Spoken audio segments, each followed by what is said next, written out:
Und jetzt fängt gerade Baloo an, ein bisschen Ärger zu machen. Also diese Straße über den Pass, die war fantastisch. Wir schlagen uns hier mehr oder weniger durchs Unterholz und ein Pfad ist nicht zu erkennen. Und man soll hier keine Bären füttern.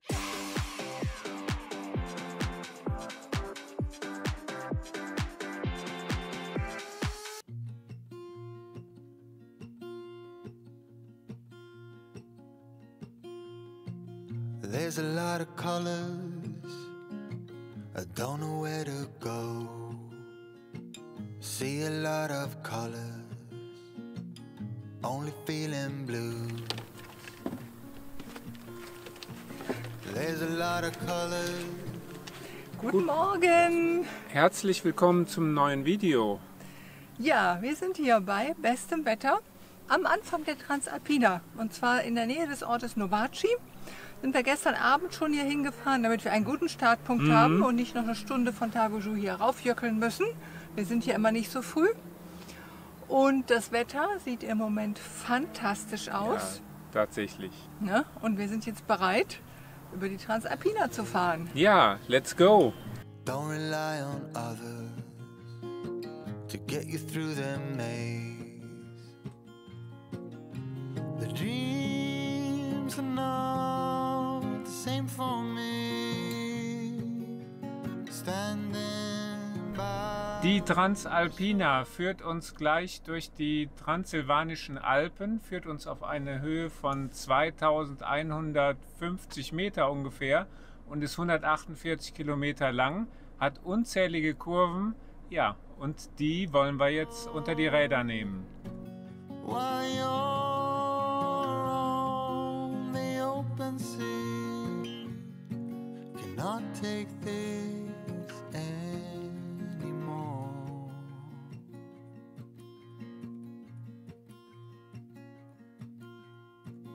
There are a lot of voices drowning in the sea.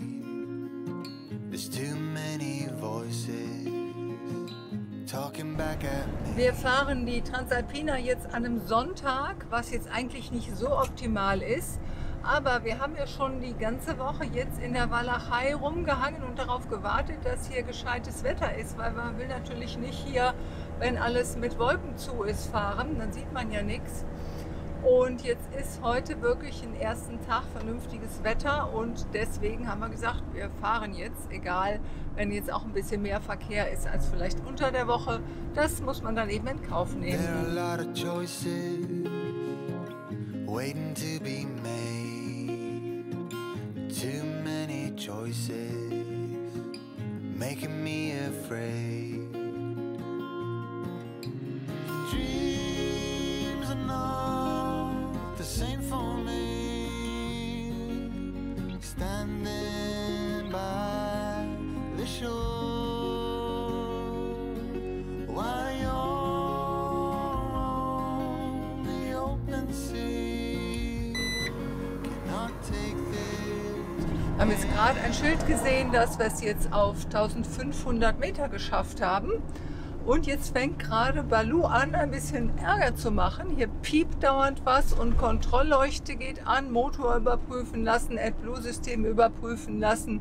Wir sagen ja immer, Baloo ist eine Diva. Wir hoffen mal, dass jetzt Baloo nicht noch mehr Ärger macht, ne? Ja, hoffen wir.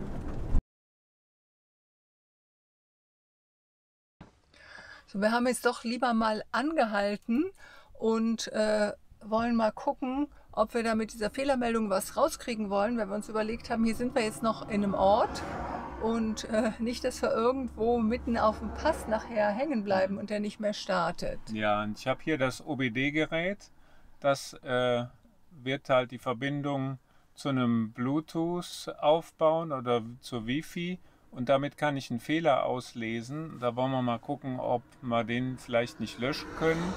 Und das ist immer so die erste Sache, erstmal Fehler löschen. Wenn er wiederkommt, dann muss man vielleicht zur Werkstatt. Ja, und hoffentlich kommen wir dann noch über die Transalpina rüber. Aber ich denke mal, wird schon hinhauen, oder? The dreams are not the Löschen. same for me.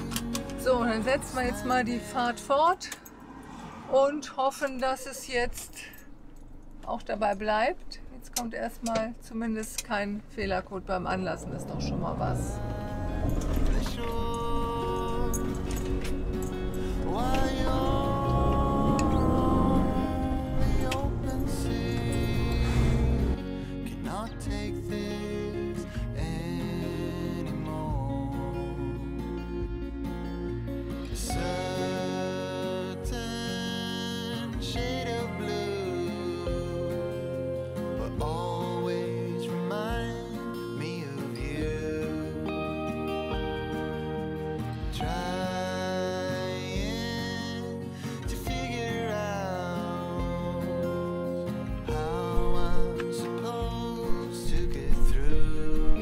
Da hinten geht es dann, glaube ich, auf den Pass hoch. Dann haben wir es bis ganz oben hin geschafft. Unsere Fehlermeldung ist leider wieder aufgetreten. Ja, denke, wir fahren jetzt einfach mal weiter. Hier oben kann man eh nichts machen. Und das ist halt der Mist mit diesen ganzen elektronischen, neumodischen Kram an diesen Autos.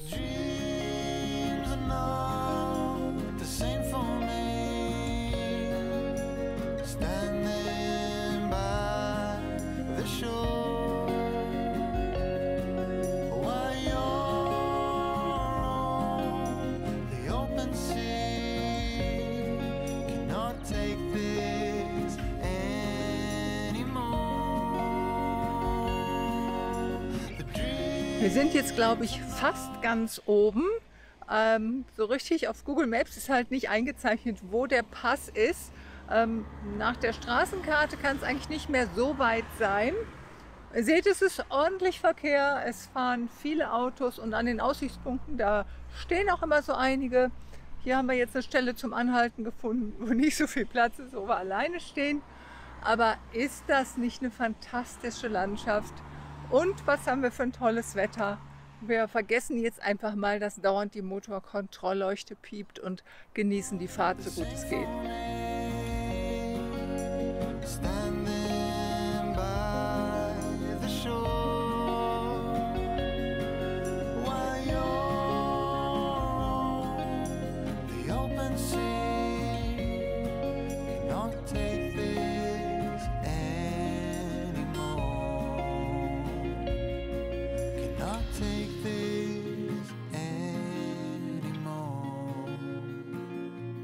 Ich denke, das war jetzt der Pass hier. Es stand nichts dran, ne? Nee.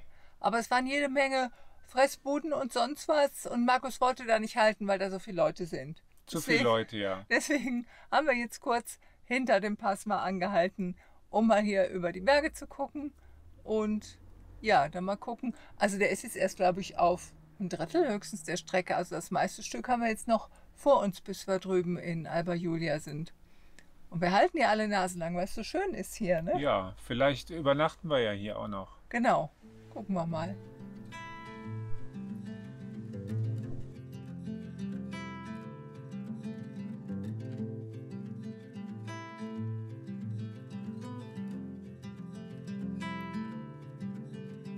Close your eyes, hear the voice within calling. This heavy load got under your skin. Wir haben jetzt hier oben schön Mittag gegessen. Das war richtig nett mit toller Aussicht. Und jetzt gucken wir uns noch mal ein bisschen die Landschaft von draußen an. Aber genau, nicht nur von drinnen die Landschaft gucken, ja. Weil es ist zwar sonnig, aber hier so auf 2000 Meter Höhe frisch. Ist das Windchen schon recht frisch. Ja. Ja, da hinten ist irgendwie so eine Art Infotafel. Da gehen wir jetzt mal hin und gucken, ob da irgendwas Informatives tatsächlich draufsteht. Genau. Ne?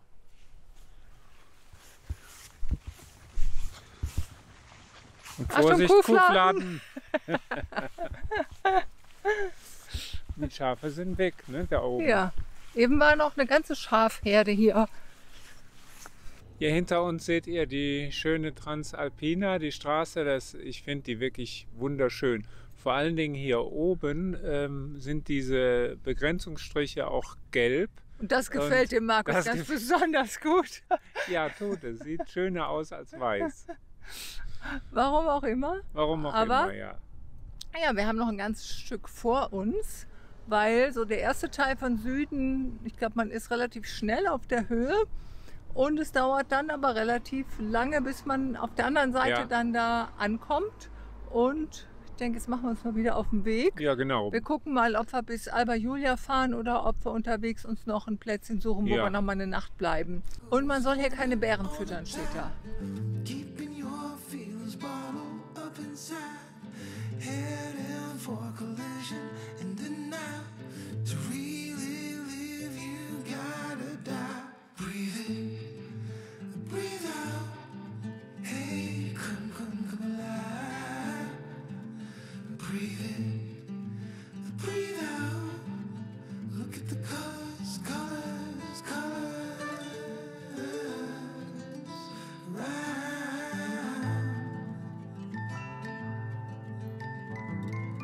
Und irgendwie haben wir den Eindruck, die Partymeile sozusagen war eher die andere Seite. Also hier ist jetzt gar nicht mehr so viel los. Drüben auf der anderen Seite, da waren ja überall auch die Leute am Picknicken. Also wie gesagt, es ist ja Sonntag, aber so richtig schön. Die haben sich Tische mitgebracht. Wir haben sogar gesehen, mit Tischdecke eingedeckt und sowas. Und es gab ja auch so einige Haltepunkte, wo dann hier so Restaurantbütchen und so waren. Und da hat echt der Bär gesteppt. Also Bär haben wir jetzt noch keinen gesehen, aber im übertragenen Sinne. Und hier geht es jetzt hier durch so Tannen- oder Fichtenwald hoch. Und ja, also groß Picknickgesellschaften und sowas haben wir jetzt noch nicht gesehen. Und auch nicht hier große Haltepunkte, obwohl hier kannst du ja auch keine Aussicht, das ist ja rund um die Bäume. Kannst du ja nur so anhalten und über die Berge gucken.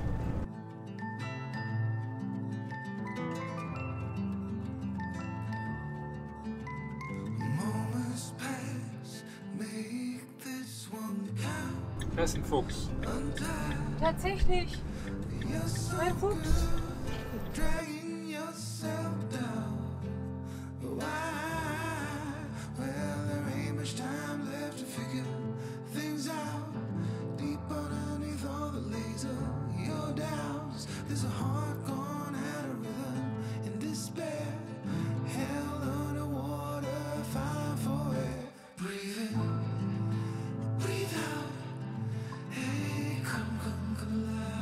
Also ich nehme das zurück, dass hier auf der Seite keine Party ist. Ja. Das war ja krass. Das war jetzt das Ende von diesem Stausee. Und ihr habt hier gesehen, die parken alles kurz und klein. Und da die paar Bütchen waren belagert und überstehen sie und machen Fotos. Mampfen. Und mampfen und man kommt wirklich kaum durch. Es war übrigens überall absolutes Halteverbot ausgeschildert. Ja. Wir haben die Karpaten jetzt überquert und also diese Straße über den Pass, die war fantastisch. Also wir hatten super Wetter heute, es war strahlend blauer Himmel, also mindestens bis mittags. Und es hat unglaublich viel Spaß gemacht, da diese Serpentinen hochzufahren, dann auch mal irgendwo zu stehen und zu gucken, einmal die Drohne fliegen zu lassen und dann weiterzufahren. Also es hat sich auf jeden Fall gelohnt. Ja, jetzt sind wir in Siebenbürgen angekommen oder auch Transsilvanien. Ich weiß nicht, wusstet ihr, dass Transsilvanien und Siebenbürgen das gleiche ist? Also wir wussten es vorher nicht. Die Landschaft sieht jetzt gleich schon ein bisschen anders aus. Und ja, was die Transalpina betrifft, wie der Marco schon sagte, diese Passstraße war richtig toll. Was sich aber sehr gezogen hat, war jetzt die andere Seite. Wir sind jetzt auch nicht so die Fans von dunklen Tannenwäldern und das ging halt dann nur durch diesen Wald irgendwie stundenlang wieder runter. Also ich denke 2/3 der Strecke war das. Und das war jetzt, ja, das hat sich ein bisschen gezogen, ne? Also eventuell hätte man da auch an dieser Kreuzung mit dem Mang nach Petroschina abfahren können und dann nochmal, dann führt dann halt nochmal eine besser ausgebaute, schnellere Straße hier hoch, wenn man sich das schenken will. Das würde ich eventuell das nächste Mal überlegen. Ja, und jetzt gucken wir mal, wo wir hier in welchem Ort ein schönes Plätzchen finden.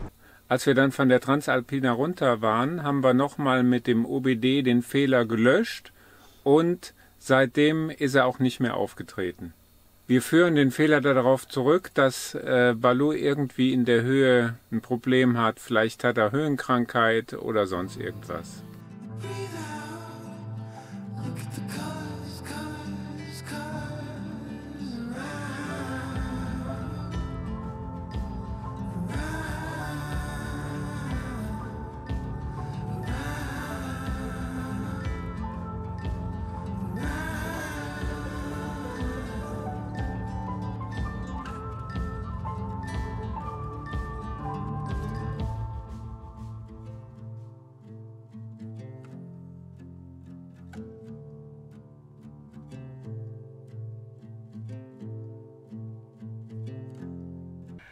Wir haben jetzt als erstes heute Morgen mal den Stellplatz gewechselt. Wir haben ja die Nacht an diesem kleinen Flüsschen da unten verbracht.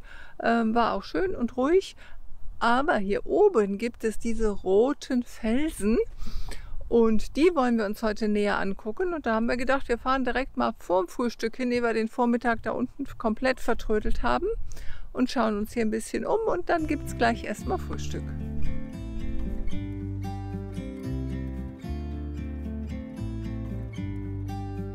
About to leave, already packing.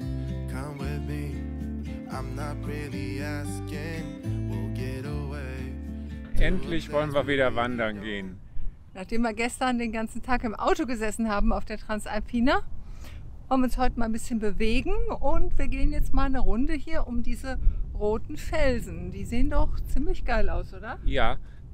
Also was ich gelesen habe, heißen die auch das Grand Canyon von Rumänien. Es sieht schon mal sehr schön aus. Es sieht auf jeden Fall schön aus und ich würde eher nach Bryce Canyon als Grand Canyon tun, aber das kennen wahrscheinlich weniger Leute als Grand Canyon. Ja, wir gehen jetzt mal los und gucken, ob wir eine schöne Route finden. About to see the world in action, what we can be. Life with no distractions, we'll get away. This is what we waited for. Take my hand, we'll make it somehow. We can't miss out. I'm done living life with the lights out, die with my own doubts. Be free. Ja, wir schlagen uns hier mehr oder weniger durchs Unterholz und ein Pfad ist nicht zu erkennen und wir sind jetzt auch etwas abgekommen von der Route, die auf Komoot eingezeichnet ist. Wahrscheinlich ist da irgendwann mal einer hier so quer durch die Wildnis hat sich geschlagen und es ist wirklich Wildnis, es sind halt ziemlich viel Dornen und Disteln und sowas und es wäre tatsächlich eine lange Hosenwanderung gewesen, was wir aber nicht anhaben. Ich denke, wir gehen jetzt erstmal wieder ein Stück zurück.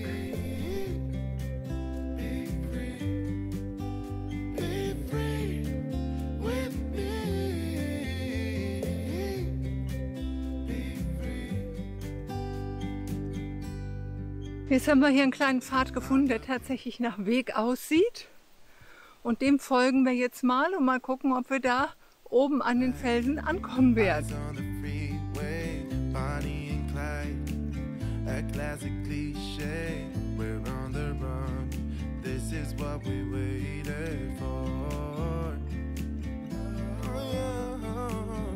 Take my hand, we'll make it somehow. We can't miss out. I'm done living life with the lights out. Irgendwas aus dem Gebüsch gebrochen. Ist es ein Bär oder ist es nur eine Wandererin, die gerade wieder mit dem Rucksack irgendwo festhängt? Verdammte Kacke! Ich bin schon wieder in Spinnenweben gelaufen. Einmal habe ich mir die Füße zerkratzt, dann hat es mir den Rucksack hier fast zerfetzt, weil ich durchs Unterholz musste, jetzt durch Spinnenweben durch. Boah, ich hasse diese Komoot-Wanderung. Ich will nur wieder zurück. Also Komoot-Wanderungen in unerschlossenen Gegenden können wir im Moment nicht wirklich empfehlen. Wir hatten ja einen Pfad gefunden, das ging dann sehr, sehr steil, habt ihr ja teilweise gesehen, hoch bis an den Rand der Klippe. Und der Ausblick da oben hat sich auch echt gelohnt, war wunderschön. Und jetzt versuchen wir den weiteren Weg zu finden. Und wir haben jetzt schon zweimal hier völlig wegloses Gelände, wo zwar in Komoot ein Weg angezeichnet war, den man aber irgendwie nicht richtig gefunden hat. Und man stapft also hier quer durchs hohe Gras. Weiß nicht, ob da vielleicht irgendwie Schlangen drin wohnen oder so. Ist immer ein bisschen mulmiges Gefühl. Ja, und jetzt hoffen wir, dass wir am Ende von diesem Weg einen anderen Abstieg nach unten finden, weil da, wo wir hoch sind, war es schon sehr steil und sehr rutschig. Und außerdem haben wir keinen Bock, hier durch das ganze Gewühl wieder zurückzulaufen. Be free with me.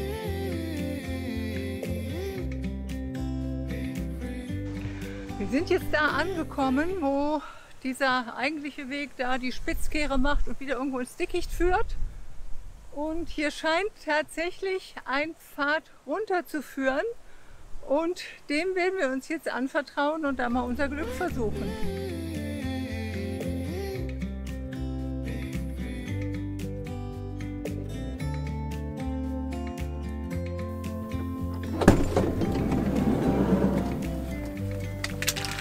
So, da sind wir wieder. Boah, das war eine Tour. Ganz schöne Meine Expedition. Wir sind völlig zerkratzt, ne? Ja, Und wir mussten jetzt noch einen ziemlichen Umweg laufen auf dem Weg runter. Wir hatten jetzt die Kamera zur Seite gelegt, weil wir jetzt dachten, wir brauchen vielleicht weil beide Hände. es so steil runterging.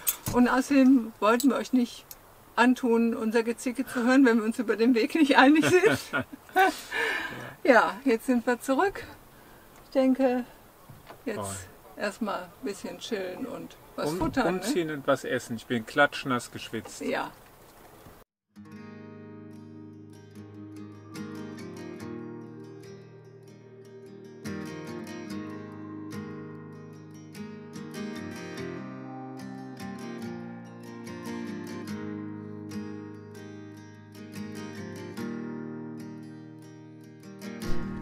Ja, Google hat uns hier über diverse abenteuerliche Feldwege geführt zu diesem Kreisel.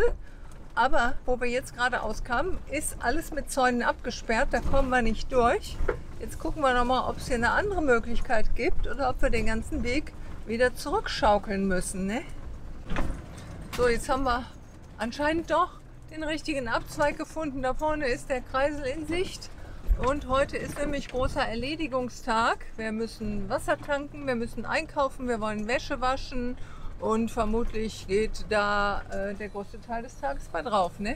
Also laut Park4Night soll hier auf der Fläche, die Beschreibung war, wo die Fahnen wehen, wäre ein Wasserhahn. Und ich gehe jetzt mal gucken, ob ich da was finde. Ich habe ihn gefunden. Wo denn? Da in der Wiese ist wohl ein Hahn, um die Wiese zu bewässern. Da ist auch ein Gardena-Anschluss dran. Und ich habe ihn aufgedreht, es kam auch Wasser raus. Also eben hatte ich da auch einen gefunden, da kam aber nichts raus. Aber hier kommt Wasser raus. Das heißt, wir fahren jetzt da mal ran, dass wir mit dem Schlauch hinkommen. Und dann können wir Wasser tanken. Wir sind heute in Sibiu, was für viele Rumänen als die schönste Stadt Rumäniens gilt. Ja, das gehen wir uns jetzt mal anschauen.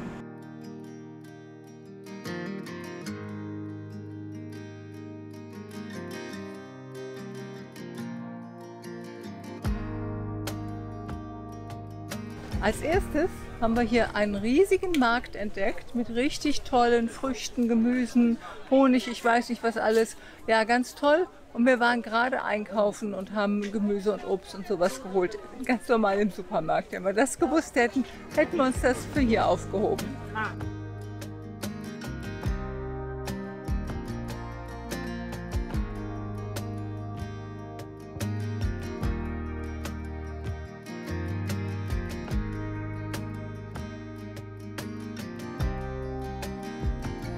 Hinter mir ist die evangelische Stadtpfarrkirche von Sibiu.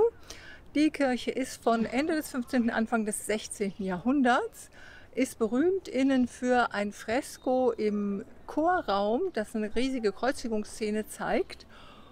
Und man kann auch auf den Turm hinaufsteigen, hat dann wohl einen tollen Ausblick über die Stadt. Aber ich glaube, bei den heutigen Temperaturen schenken wir uns das lieber.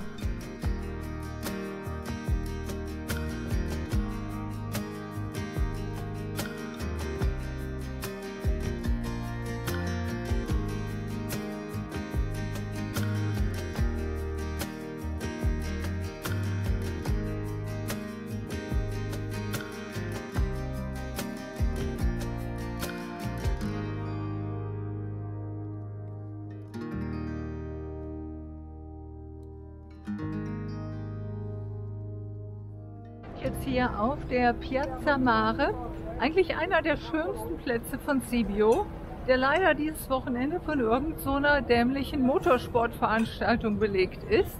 Oder einer coolen. Markus ist schon losgestocht, um sich die Stände anzugucken. Ich bin jetzt eher angesickt, weil halt das ganze Ensemble von den Häusern jetzt natürlich nicht so richtig zur Geltung kommt. Und hier halt auch jetzt jede Menge Unruhe und so weiter herrscht. Und vielleicht können wir uns auf dem Rückweg, wenn wir hier nochmal vorbeikommen, das Plätzchen hier anschauen. Also ich finde, im Moment ist es halt sehr schade.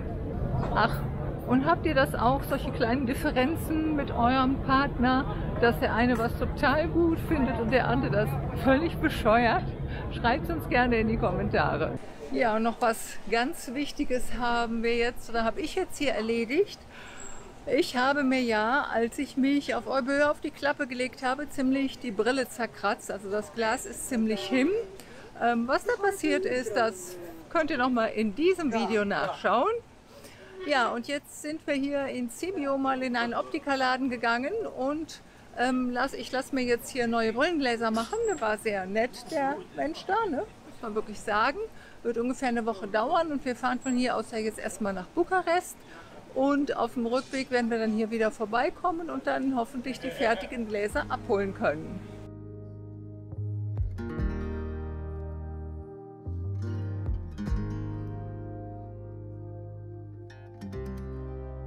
Ja, das war's mit dem Video für diese Woche. Schön, dass ihr bis hierhin zugeschaut habt. Wir freuen uns natürlich über Likes und Kommentare und wir sehen uns nächste Woche. Sollen wir noch was sagen zu Transalpina? Ja. Oder sagen wir später. Wie soll man denn hier fröhlich gucken, wo Komoot einen so in die Wüste schickt? Das wird gefilmt, wie ich hier hochstolpere. Ja. Mano. Ja, jetzt macht das nochmal, aber vorher hier den Dreck von der...